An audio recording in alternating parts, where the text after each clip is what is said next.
ce résultat de premier tour de la primaire, Florian Civnicki?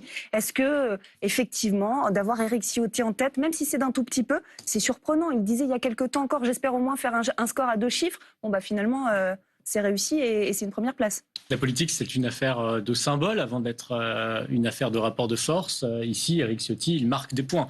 Il marque des points parce que Éric Ciotti, c'est l'incarnation non pas de la droite républicaine, de cette droite de tradition de gouvernement, mais c'est l'incarnation de l'extrême droite. Éric Ciotti, je rappelle que c'est quelqu'un qui a publiquement revendiqué le droit d'avoir en France l'installation d'un Guantanamo qui est rejeté par tout ce qu'il se fait comme organisation internationale, qui est manifestement anticonstitutionnelle, mais ça n'est pas son problème. Ça, c'est l'une des marques de l'extrême droite. Et donc, Éric Ciotti, il est d'abord l'incarnation de l'extrême droite.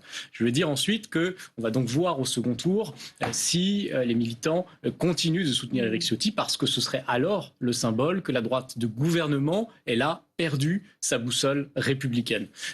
Ce qui est intéressant dans une primaire, c'est évidemment de regarder ceux qui sont en haut de la liste, mais aussi de regarder pour qui appellent ceux qui ont perdu. Et on voit que tout désigne alors Valérie Pécresse comme étant sans doute celle qui portera les couleurs des Républicains. C'est intéressant parce que, et j'en termine là, à mon sens, Valérie Pécresse est celle qui est la plus dangereuse pour la ligne d'Emmanuel Macron, parce qu'elle est la plus susceptible de réunir des centristes jusqu'à la Manif pour tous